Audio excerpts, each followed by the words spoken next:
Welcome to Feminine Roadmap Podcast. I'm your host, Gina-R-Farrar. Each week, I bring you an inspiring conversation to help you navigate the challenges and changes of midlife so that you can not only survive, but thrive in your second half.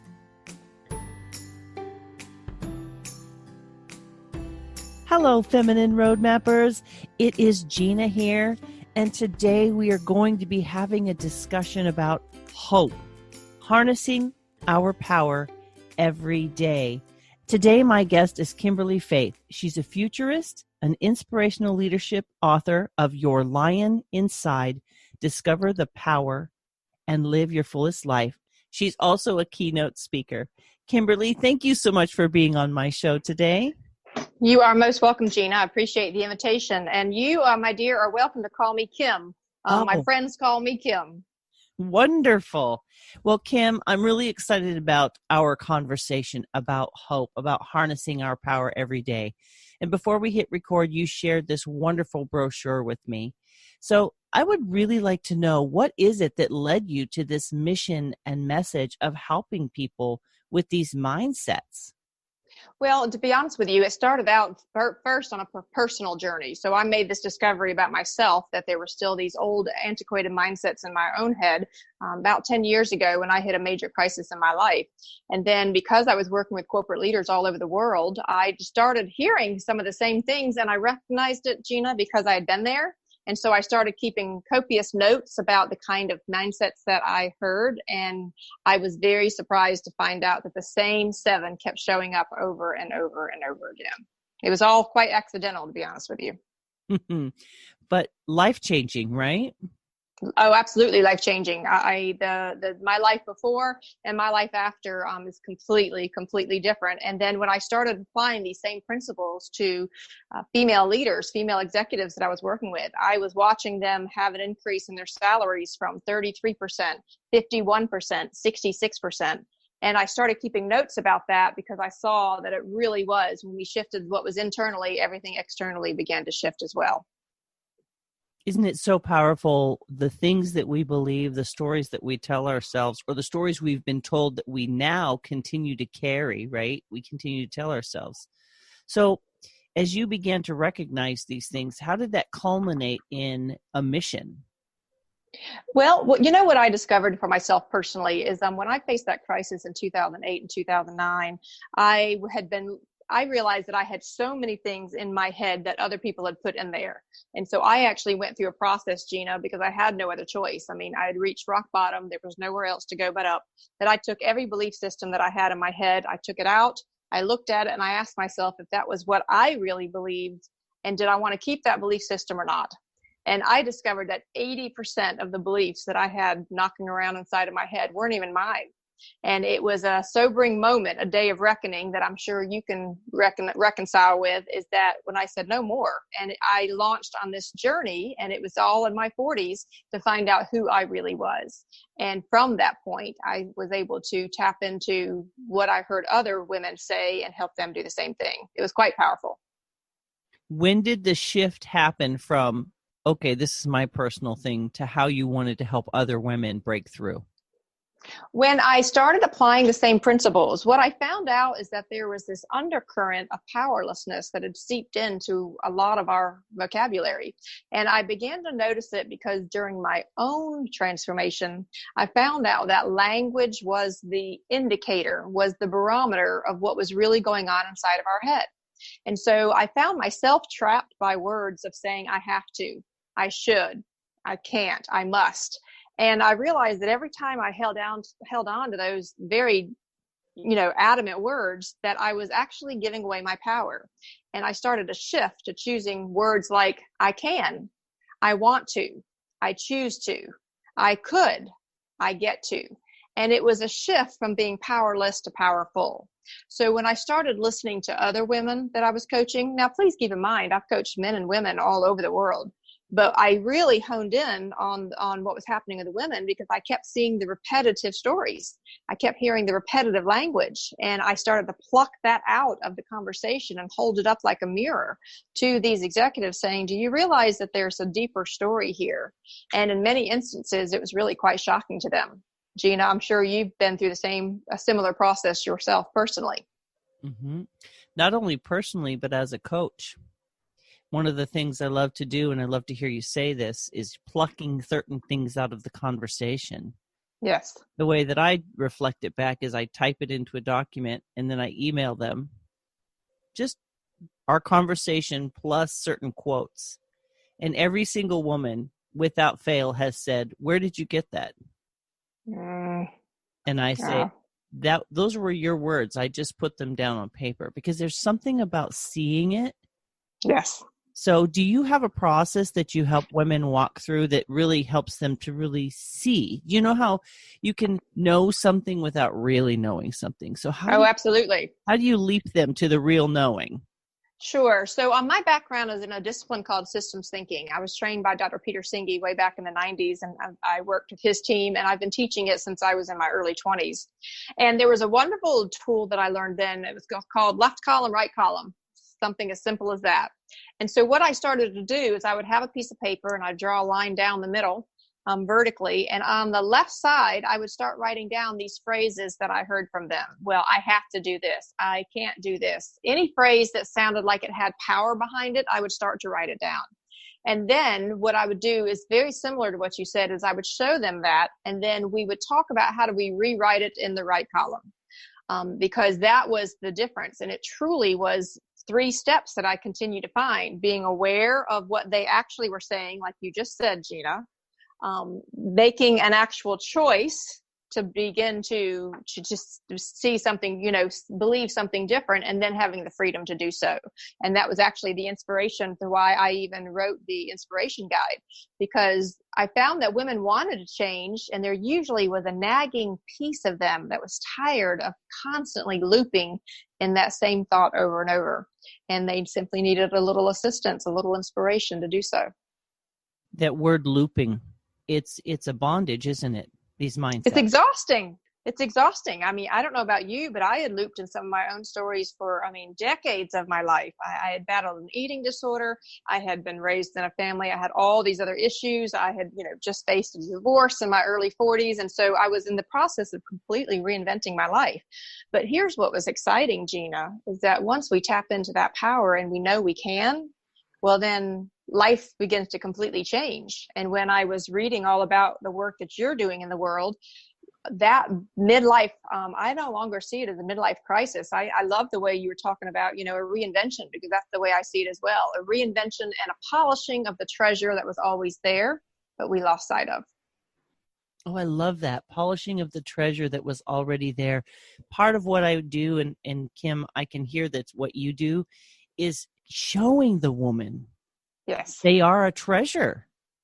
Yes. Yes. This is that next level of the treasure, if you will.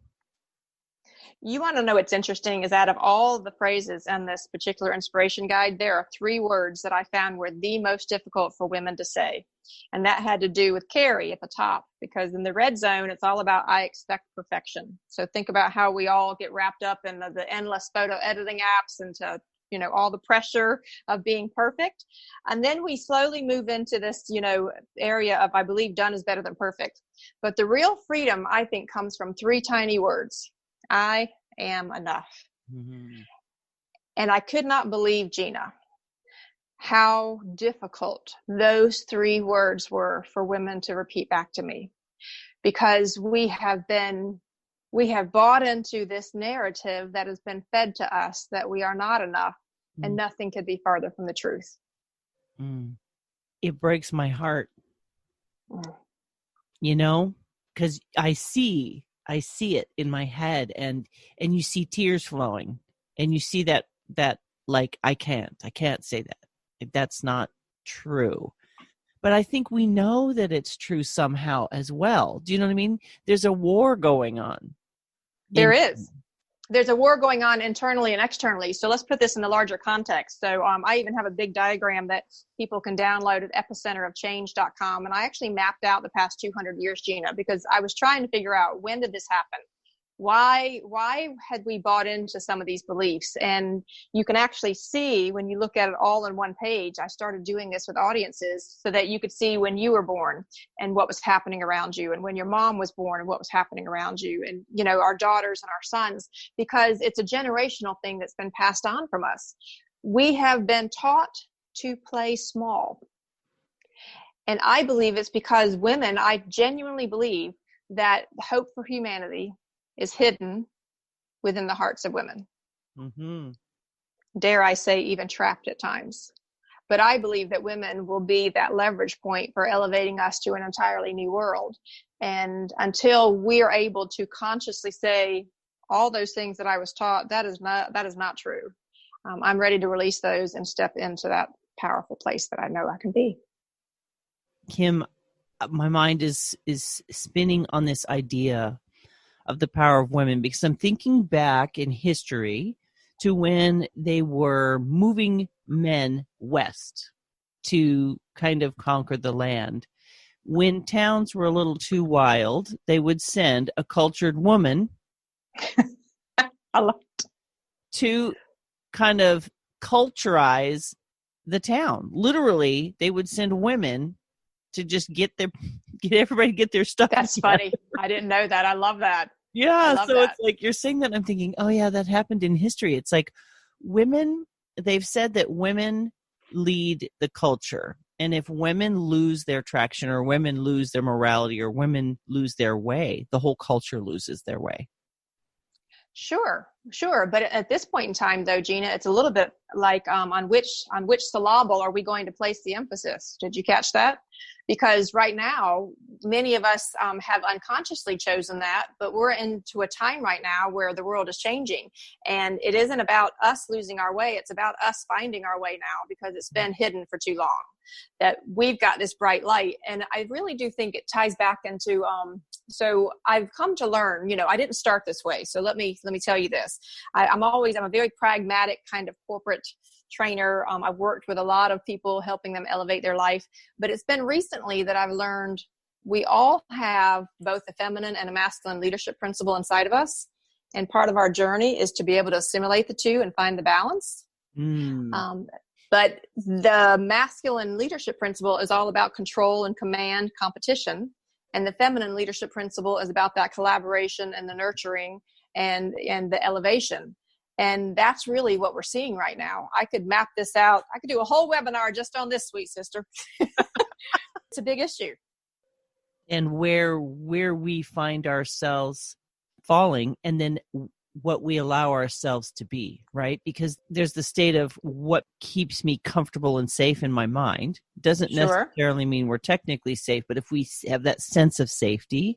So playing small, I think, for a lot of women equals safety, don't you think? Like somewhere in their head, that's kind of the thing that's attached to it.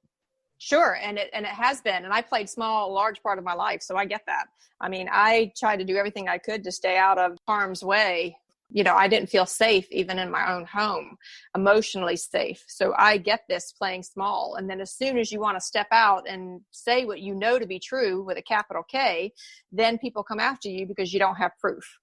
Well, this is the shift that we're going through right now, Gina, is that the masculine leadership principle looks for data and proof and data points and all of that. The problem is intuition and a sense of knowing, and that which we bring, the feminine leadership principle brings to the table, isn't measurable yet. I believe those measurements are coming. I believe there'll be a day that we'll walk in with a watch, very similar to our little Fitbit watch. We'll walk in and we'll be able to pick up on the resonance of the audience before we even open our mouth. That's amazing. Are you into like personality tests? Like I'm an Enneagram 8. I'm an ENFP. And so my personality type, or a D, I'm red. You pick. Sure. Because my personality, I want to talk about this whole power and powerlessness thing.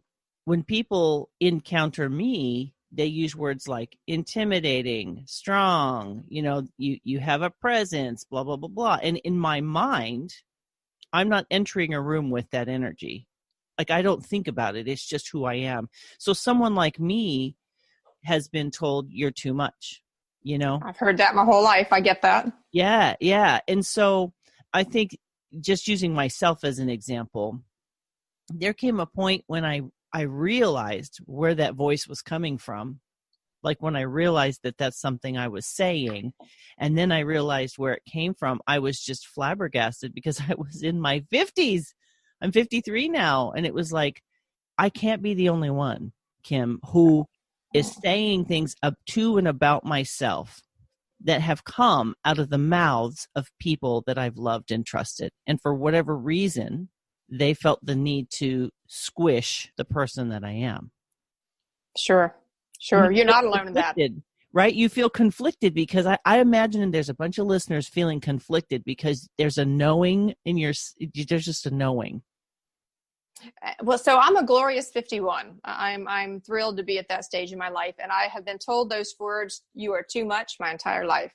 So keep in mind, that's part of why looking at this map is so helpful, because part of why you and I have these strong, and many of us have these very strong personalities, is because the world was very much based on that masculine leadership principle. We could not survive and be successful without having cultivated that masculine leadership energy to the level that we did. Well, my transition has been because I always had that softer side.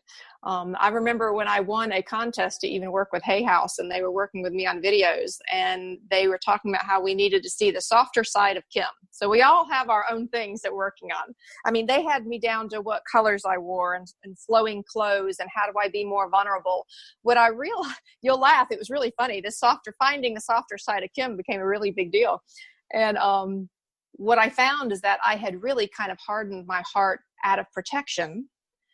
And I wasn't good about being very vulnerable with people because I had those people all my life. Okay, Gina had shut me down. And it took me, that's part of why I even wrote the book. It took me a while to figure out how to be able to step out and be able to share that heart and that vulnerability in a way where I was okay and still balance that with the good things that came from the masculine leadership principle. Does that make sense? It totally does. Yes. And so even a colleague of mine, I'm working with her, and people get hung up on this masculine, feminine words. I almost wanted to call it, I don't know, peanut butter and chocolate, anything to take it away from these things that seem to have people, getting a tear. And she and I have been talking about, she was talking about it as flow and grid, that the grid was more of that masculine kind of in the box thinking, and flow was more of the interconnection, collaborative thinking from the feminine side.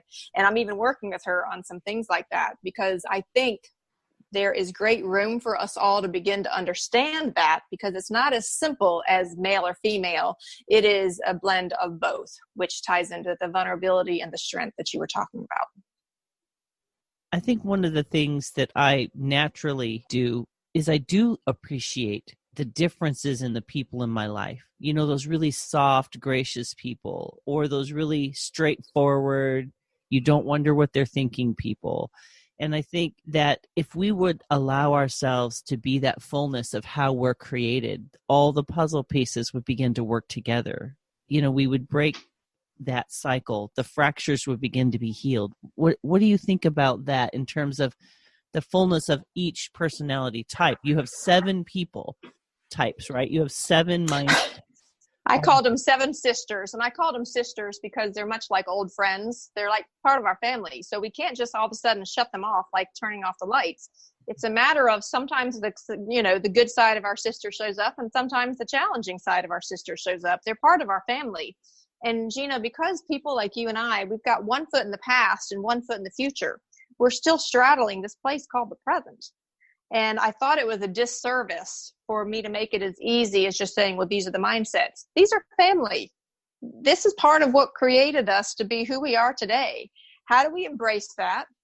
Thank them. Thank our sisters for what it is that they helped us to keep us protected at the time. My sister was Gabriella. I need permission or approval. Oh, my heavens.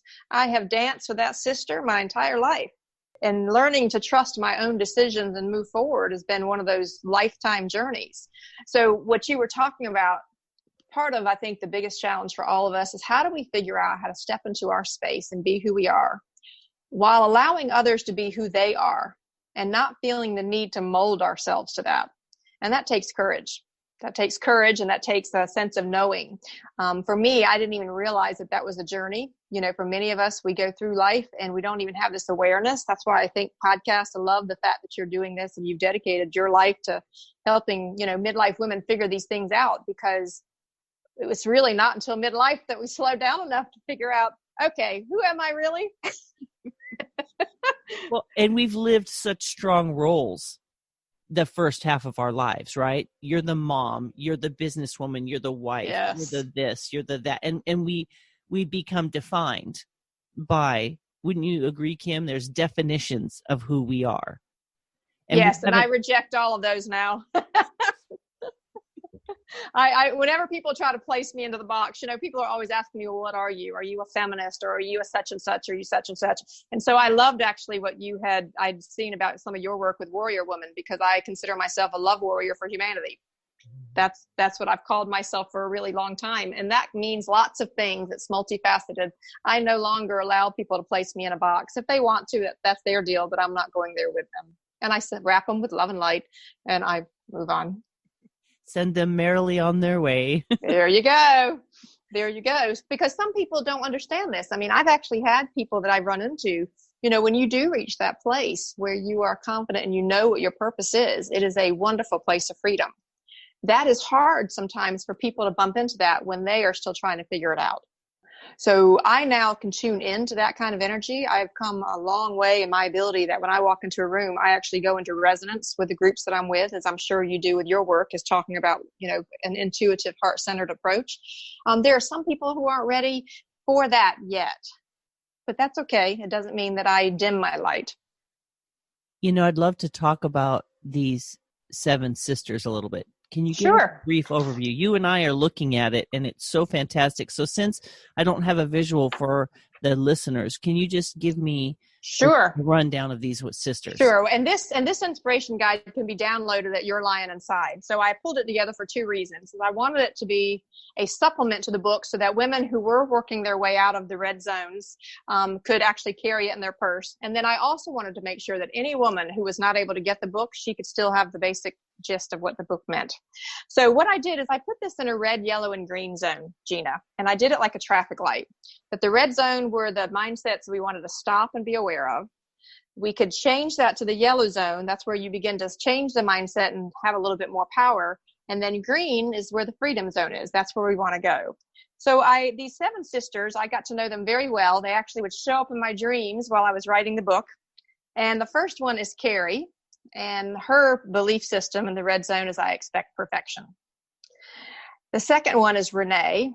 I have to meet all demands. The third one is Gabriella. I'm so close to her that I actually call her Gabby. That's my nickname. That one is I need permission or approval.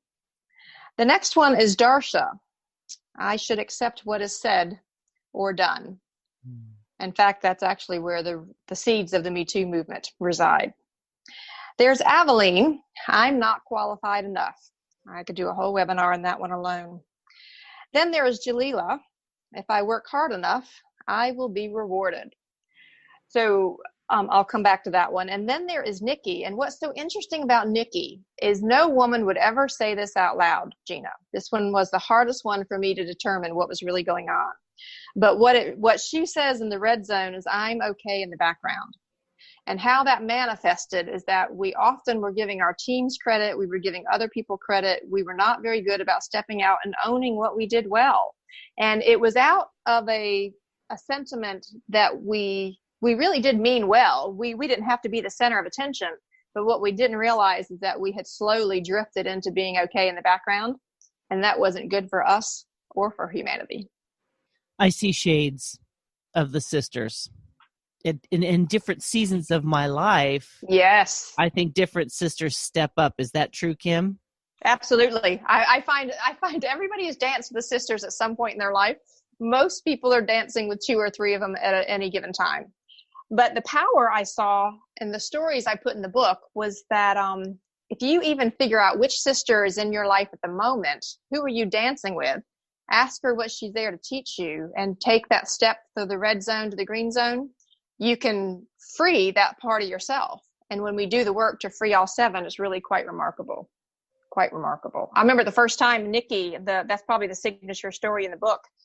When we finally figured out what was really in her way, it unleashed a whole level of power in her. I watched her go from a mid-tier executive role to a senior executive role and end up almost doubling her salary. It was just remarkable. And that's when I was like, holy cow, there's something here. I think about how many women I've met personally through this podcast who really have done their greatest work, if you will, personally after 50, because there's like you said, a time to kind of actually think about yourself. Yes. We're in survival mode a large part of it. And those are joyful times. They've had us discover beautiful sides of ourselves. So if we were to think about ourselves as a diamond, a multifaceted diamond, we just then have time to learn about another side of ourselves. And we also learn how to lay down that which is no longer serving us, Gina. And that's what I think we didn't maybe have the courage or the strength to do before, because I don't know about you, but I certainly got tired of fighting some of the fights. Yes. How does a woman who's sitting right now with her cup of something wonderful going, how do I lay that down? How do I become different? Is my world going to fall apart if I step up, if I step out? Kim, how do you help that woman who feels the call and is terrified to answer? Sure. Well, okay, so I'm going to answer this within my own life. So I tried for a very long time to ignore the voice, Gina. I tried to do what everybody else wanted me to do. I tried to stay in the marriage that I knew wasn't meant for me. I tried to stay in the job that I knew wasn't meant for me. Even though externally I looked like I was doing okay, I was dying inside. I mean, there were days that I actually wished I wouldn't wake up. And so in the book, I open up with a story where I almost didn't make it past that difficult time in my life. And I think whenever we are not living who we are meant to be, we can have the light snuffed out of us. So the question becomes not what will happen if my life blows up. My question becomes, what's going to become of me if I don't live and honor that authentic version of yourself? For some of us, it will mean that our life changes dramatically. For some of us, it will simply mean a major shift in the way we see the world. But I will tell you this, is that simply making the commitment to do it day by day, decision by decision, moment by moment, that's where I found the power was. Does that make sense, Gina? Oh my goodness. So much sense, Kim. So much sense. I think that is the key nugget right there. Yeah. It's the moment by moment. My personality likes to get in there, get it done, get out, right? Like I'm wired to just handle business, wrap it up, be done. And earlier in my life, the word process just frustrated me because it was like, okay, I went through the process, but there's an end, right? Well, what I just described to someone the other day is that she was so funny because our ego self likes to want to know the answer. We want to know the path. We want to know where it ends. Please give me 10 steps and I will follow those 10 steps, check it off and move on. Okay, I'm with you. But what I found on this journey is that when we actually let go of that need for the definitive, we end up stepping into greater vistas of freedom. And we will go through levels. We'll get to a level of freedom that's a really great place to be. And if we release our need to know everything and to want to conquer it all, and instead open our arms to childlike wonder to approach life, we will then be led to an entirely new vista. It's like climbing a mountain where you begin to see a better and better view each time you come around the corner. Does that resonate? Oh my gosh, yes, because that's where I'm at. Sure. And that was what made me think that if people are listening to it and if their emotions or their mindsets are warring with them while they're listening. I wish I had my coffee cup, so I'm going to do it with this. The next time you're sitting with an empty coffee cup, okay, I'm going to just use my bottle here. The next time you're looking at a coffee cup, the value of a coffee cup is in its emptiness. The reason we like a coffee cup is so that we can fill it up with whatever we want.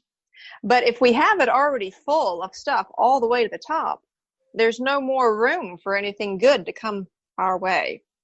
And so I really have come to believe, and I literally will take people to a kitchen sink and describe this with cups, is that part of our job is to pour out some of the junk so that we allow space for some of the beautiful new things to come our way.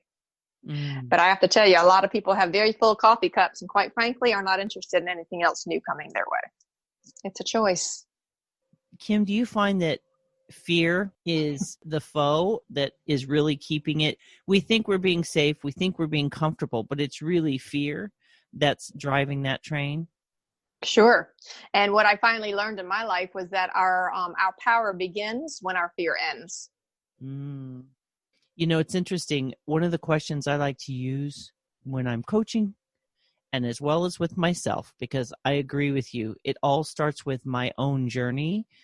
I can't help someone unless I've faced my own, right? Sure. And one of the questions that I use, and it's probably one of my primary questions, is when something pops into my head that I've said so many times I don't even realize I'm saying it. When it comes to my awareness, I ask the question, is this true? Not true because I've believed it forever, but is it really true? I'm too much. I talk too much. I this, I that. I'm not enough. I'm never good enough. Is that true? When do we stop and acknowledge, Kim, the wonderful things we've done, the accomplishments that we've made? And I'm not even talking money and houses and career, but just as a woman, the way we've showed up in the world, the things that we have done, and the ways that people rely on us because of our strength, our courage, our wisdom, whatever that quality is. Absolutely. I mean, we need to be doing a much better job of patting ourselves on the back simply for still standing.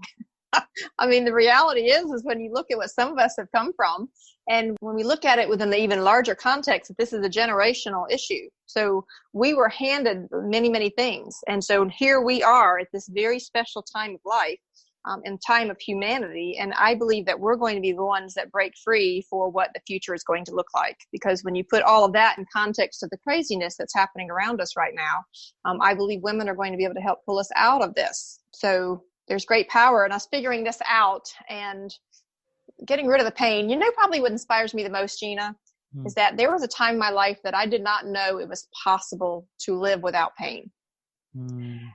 That I had been in such fear and such pain and such, I can't even begin to tell you all the chatter. I'm sure you've been there before. And there really is a point in time when all that goes away. And it is a beautiful place of freedom. And I think that's what inspires me the most is I want women to finally reach that space, that vista of freedom where the chatter isn't there because you've learned to become friends with silence, where the pain is released and you've come to peace with it and you're now free of it. This space of living an absolute day by day, moment by moment, decision by decision of freedom is joyful. And I want that for other women. What is the journey that a woman can take to move to that space? 3 simple words: do the work. It doesn't happen any other way except to do the work. I can't tell you how many tears I've shed, how many letters I've written to myself, how many letters I've written to other people. Journaling is one of my favorite things because I had become so unconscious about what was really happening inside of me that it wasn't until, like you said, I saw the words on the paper. I started to tap into other healing arts. I started to learn to listen to my divine team and tap into others that have the gift to hear angels speak. I started to test out every possible thing that was out there. And here's what I did is I banked on 2 phrases.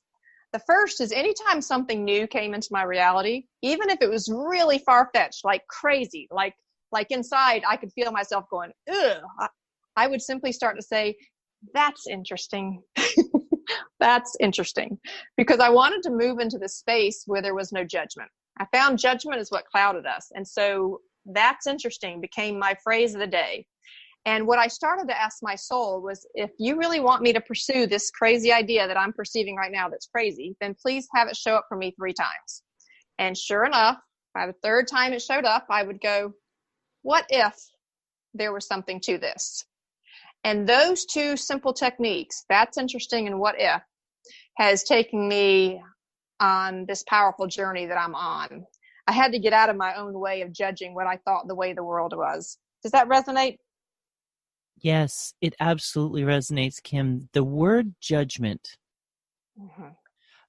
the amount of self-judgment that we live in. I've often said that if something in someone irritates me enough, I've really become aware that there's something reflecting back at me.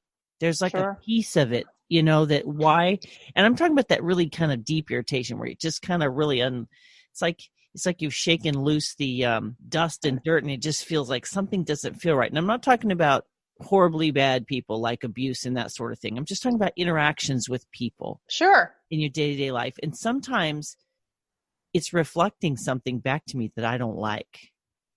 Absolutely.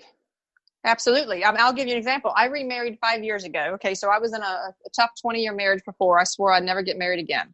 And so that's what happens when you say never. So there I am. I end up meeting someone unexpectedly that's 20 plus years older than I am. And we end up getting married, quite shockingly so.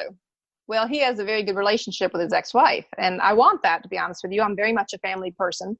I wanted that good relationship. But I have to tell you, those first few years, it was really tough. And one of the things, because we were at all holidays together, we did all events together. And when it comes to the reflection, I couldn't figure out what was it that was irritating me about it. And it took me probably 2 years to figure out that I still was wrestling with this deep fear I had myself was, am I enough for him? And how do I turn that around? And so once I finally saw it, you have to see the darkness to bring light to it.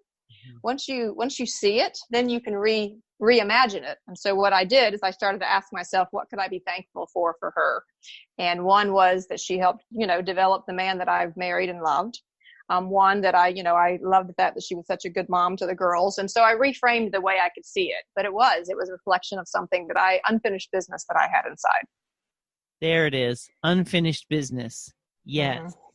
That's a good way of putting it. I've done a lot of work myself. So when you say do the work, I'm going to second that. It is so worth it. It's not easy. It's not straightforward. It can be messy and difficult, and there are a lot of tears, but there's such a gift in the journey itself, right? It's not even the destination, the journey of that growth and the depth of connection that comes when we deal with those things that are holding us back, because we are creating our own barriers. Many times we are. Some we've inherited, yes. But yeah, many times we are the source of our own pain.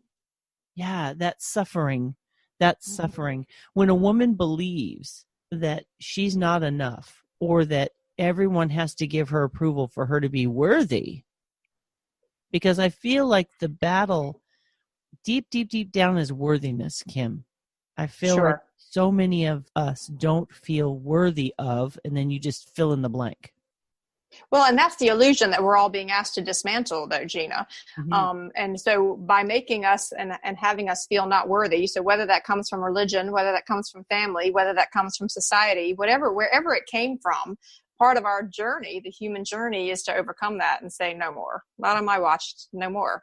And being able to release that and let it go and see it for the illusion that it is. And that's, I believe, is going to be what's the most challenging for us as we go through the rest of this year and into 2021, is that we are going to come face to face with more and more that is not going to be what we thought it was. And so then what? And what I would want to say to your listeners is that no matter how things unfold, the blueprint, the divine blueprint, and the understanding for how to deal with it is already seated within your heart. We have simply lost our ability to listen. And so drink in silence, spend that time and do the work like you so graciously are saying, because we're going to need that. And when we do that, we're going to change the future of humanity.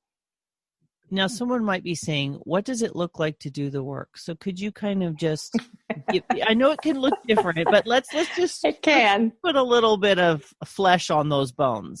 All right, sure. Yeah, and that's really good to push me on that. So let's do the work. So first batch of work I had to do was figuring out the eating disorder. I had had an eating disorder since I was 13. I battled it until my 30s. When I became a mom is when I finally found the strength to overcome it. So that was a chunk of work that I had to do. Then the next chunk of work was I came from a long line of divorce. So I had a distrust of marriage. How do I figure that out? That was the next chunk of work I had to do. Out of the 20-year marriage, the first 7 years were okay, but the next 13 were not. And I didn't have the strength to change it because I was being held hostage by what I believed and was taught in religion. Keep in mind, I'm based in the Southeast. It took me a long time to figure out that I wasn't serving anyone by not being my best self, and figuring out how to get out of that. And so that was another chunk of work. So the work means don't do all the work at once, Gina, because if we try to do it all at once, I don't think we'll make it. You would be so overwhelmed. Oh my word. So, take it one step at a time. The next chunk of work I had is I was 100 pounds heavier when I was 35. So I knew that wasn't good for me or for my daughter. How do I change that? So that to me, I learned a lesson that the weight I was carrying was reflective of the burdens I was carrying in the world. That was the next chunk of work that I did.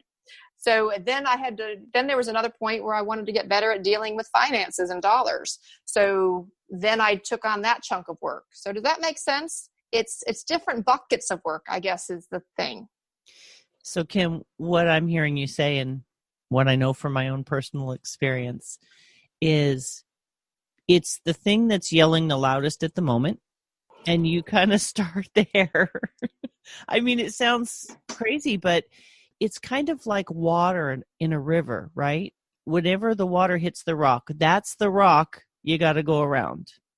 That's the rock you overcome in that moment. And I will say from my own experience that the growth journey is not a straight line, it's a spiral. I agree.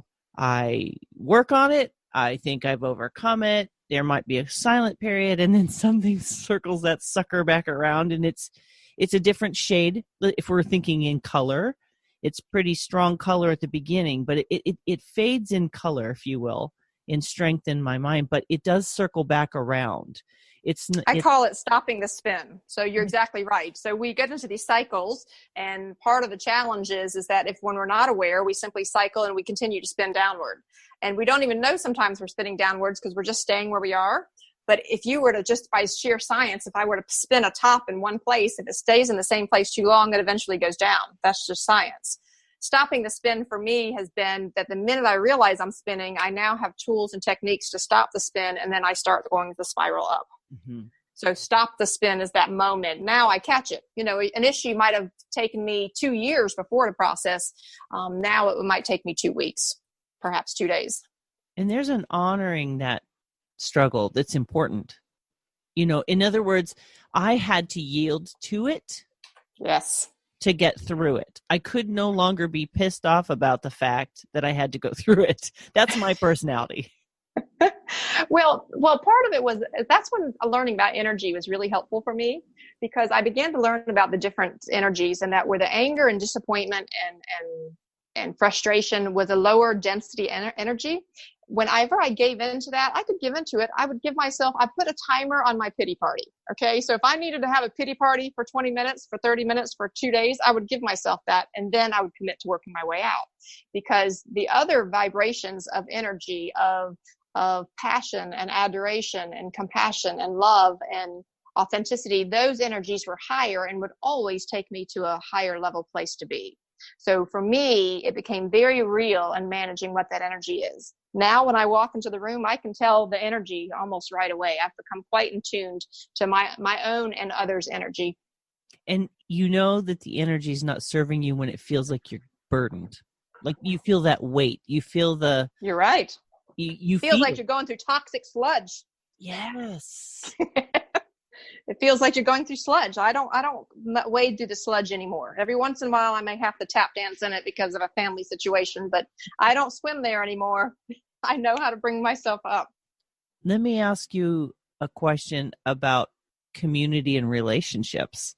This journey will bring us up against decisions about the people in our lives, and that takes a lot of courage. And so let's talk a little bit about the community you surround yourself with on this growth journey, the people that you choose to be in relationship with, really close to.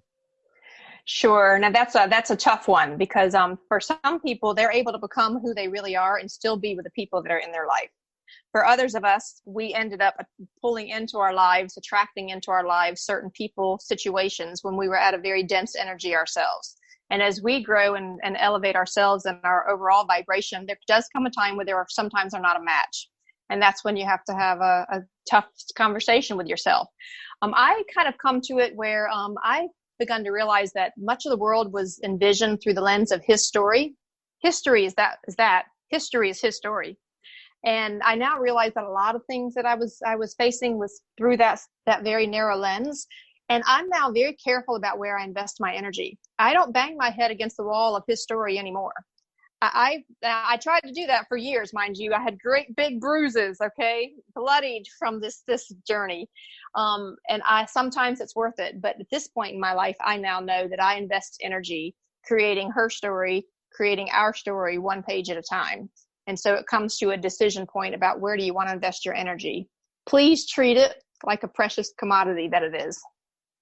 That's one of the beauties of midlife, Kim. We do kind of reach a point where we're like, okay, I am so done with this. You do. But see, part of what I think people like you and I, Gina, is we want to shave off a few years. You know, when people are listening to this, we don't have to wait till midlife. I believe that this new younger generation is coming in with a fresher perspective that they can, you know, they maybe can hit this stride by the time they hit 30. I would love nothing more than to shave off a decade or two of this long, drawn out journey that we've all been on. There is a beauty to and an acceptance of the path we've been on, and even the difficult, and maybe even more so the difficult parts, how it has shaped who we are right now, wherever we are in our age group. Because I do have women in their 30s who listen to my podcast. Sure. And so we are impacting that generation. Yes. And so we as women collectively, I think there's an honoring, you know, like, I wish I hadn't done that, or if I could have done things differently. There's a certain, like, no, those bumps and bruises and challenges and difficulties, while they may not have been great, meaning healthy, like if you're just going to look at them on paper, but they've done something and they've shaped something. And it's how we choose to carry it through and mine the gold out of each difficulty. Yes. Let me give you, this is a great example for your listeners to be able to do. I was actually had the privilege of being invited to be on the external faculty for Microsoft 2 years ago. And they were going through a major transformation initiative. And I've used timelines in a lot of my work, so I wasn't surprised to see a timeline, but they did it in a really neat way. They took a piece of paper and you draw a horizontal line across the middle. And then you start with your life at the beginning at the far left. And you then put things on the timeline. Above the timeline are things that you perceive to be good. Below the timeline are things that you perceive to be not so good, and you map out your life however you want to. And what was fascinating, Gina, was that many of us saw that we might not have even reached some of the highest of highs had we not had some of the lowest of lows. Mm-hmm. Very powerful exercise. There's something to be said for that yin and yang.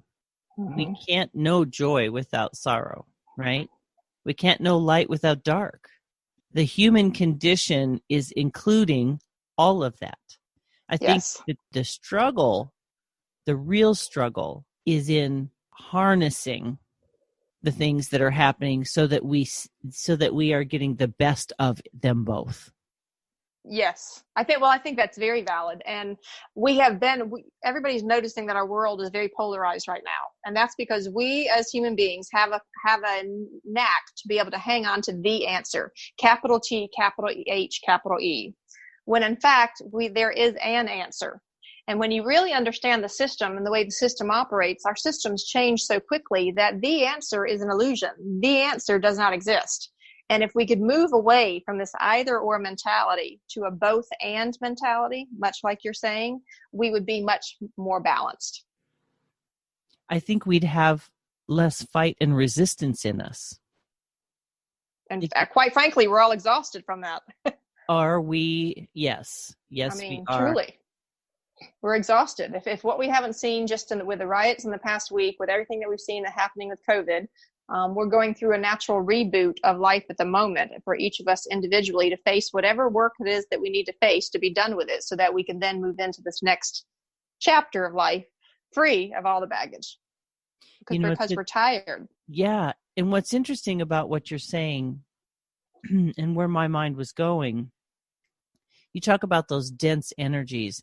right now there's so much of those negative dense energies. There is. That the amount of energy that it takes not to get sucked into that, to maintain a balanced mind, to maintain that openness to an answer, the both and. That's some work that's going on right now, is where am I going to put my focus? Where am I going to put my energy? Because in the moment, it's easy. It's like that tyranny of the urgent, right? Yes. And you have to, I feel like, drawing back and keeping as much perspective on things, and kind of that global perspective, like the future perspective, so that we can see solutions, is so important.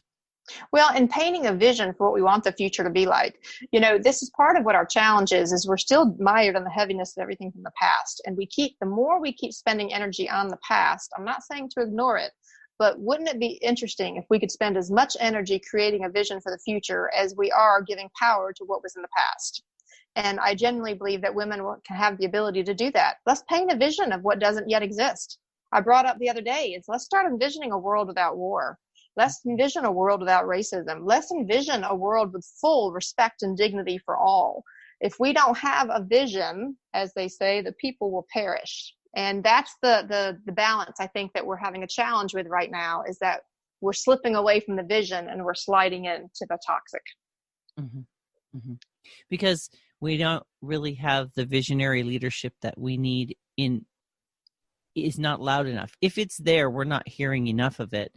And if we bring this back down myopically to each one of us, and we look at this inspirational guide that you've created, we can find, where are we putting, what energy are we allowing to invade or invest in us, right? Are we being invaded by these things, or are we investing in ourselves so that we can grow? Right. Well, right. And I want to go back to the issue of leadership. So here's the thing, is in systems thinking, there are two very prevalent perspectives, is that we all go around searching for the hero, the person on the white knight that's going to ride in on the white horse and save us all, or we look for someone to blame. Neither of those exist. That's really, really important. And for some of your listeners, that might really frustrate some of you, because that's actually how we've been taught. There's got to be a hero, or there has to be someone to blame. And it's not that simple. Rarely are things what they appear to be at first glance. So when it comes to this issue of leadership, I think that is a personal journey for us all to start personally stepping into that leadership and beginning to be what it is that we expect to see out in the world. Mm-hmm. Mm-hmm. And that's part of that awareness, isn't it? It is. What is it that I want to see, and how can I actually embody that myself? Absolutely. Because when your light shines brighter, sister, my light shines brighter. And when my light shines brighter, the other sister's light shines brighter. When one rises, we all rise. And so that's what I want to envision, are these lights that are turning on all over the place, and say, we're done with the darkness. We're done. Personally, professionally, community, society-wise, I'm ready for an entirely new reality for us all. Let's let this past go. It's that idea that the rising tide raises all ships. And right now we need that rising tide, right? We do. And those of us who are willing to be the positive aspect of the rising tide, let us be able to hold that for many others. And that's the power of the personal journey. The stronger we become, the more we're able to assist others and being able to support their journey as well. The longer we live in the lie, the longer we stay in that dark spot. That is a great quote. The longer we live in the lie, the longer we stay in the dark. Absolutely. Yeah. Love that. It's like when you talk to someone who's been abused, it's like getting that thing in us that we struggle with. I'm not enough. I need everyone's approval. I should accept what's said. I'm not qualified enough. When we believe those things, we're heaping weight on our spirit, and we're not able to step up to the plate. And I think absolutely, if each woman, imagine, what if each woman said no more? What if each woman shifted to that green zone and said, yes, I am enough? And it's so exciting. I think you and I definitely resonate on that same level of, man, I want to see more lights shining. I want the competitiveness, the comparison, all of those paradigms that have kept us separated for so long, to just break those shackles, because I feel like it's just shackles. They are. You're exactly right. And so as we're wrapping up here, let me just go down to the screen zone, because if each of us as women really understood about these 7 philosophies, I am enough. Here is what I'm willing to do. I can move forward in confidence. I choose to rewrite the narrative. There is enough for me and you. I own and articulate my value, and my power is much needed in this world. Preach. If we finally figured that out on our own, we would then have enough energy to be able to change what's happening out there in the world. But as long as we're still in our own story, we can't create our story. And that's really what I'm hoping to shift for all of us. Is once we do the work, there is so much more work and more fun to do. And it's just exciting, very exciting. So if you had to give 3 really key things for someone to anchor in, maybe you've stirred their spirit, Kim. Sure. You're feeling all the feels. Let's give them 3 things to really begin their journey, wherever they're at in the journey. They might be in the yellow zone. You never know. They may Sure. not be in the red. Sure. The first thing is to ask yourself, what words are coming out of my mouth? Are they my words or somebody else's? Mm-hmm. That's issue number 1. Become very clear about the words, the narrative that you're speaking. The second thing is asking yourself, is it the system or is it me? Some of the systems that we've been a part of have certain personalities, and we have taken on those burdens as our own, and they are not. Some of those systems are wrong, period. So begin to have more awareness about saying, is this mine or not? And when it's not yours, don't put it on your shoulders. Mm-hmm. And then the third tip is to really begin to meditate and claim this phrase, sovereignty over self. Sovereignty over self. Are you claiming that sovereignty over yourself? The no longer giving in to any level of victimhood, but taking that personal responsibility. Yes. I am sovereign over my own choices. I accept the responsibility. And when we take that responsibility, Gina, it's quite powerful, because then we're free to create the life that we've always wanted to live. It doesn't mean that you never have bumps again. It just means that the ratio of the joyful to the angst is so much higher, and it's so much freer, and it's so much more peaceful and beautiful. I want to invite all of your listeners to join that space with me. Absolutely. And where would they find you, Kim? Sure. To find more information about the book, you can go to Your Lion Inside. I've been doing videos on Facebook just about every other day with little nuggets of learning, and they can find that at Kimberly-Faith Author. And you can certainly find me at Kimberly-Faith Inspires on all the rest of the social media out there. So, Gina, thank you very much for the invitation. I want to thank you so much for coming and shining your light so bright, and for sharing this higher vibration of energy and joy and hope. Yes. And sharing that message of hope, Kim. I really appreciate you bringing that to my tribe today. Well, thank you. It was an honor to be here, Gina, and may we help shine that light for everybody, dear one. My sweet sister. That's what I call us all, sweet sisters, because we're all in this together. Yes, thank you so much. Today I've been speaking with Kimberly-Faith. She's a futurist.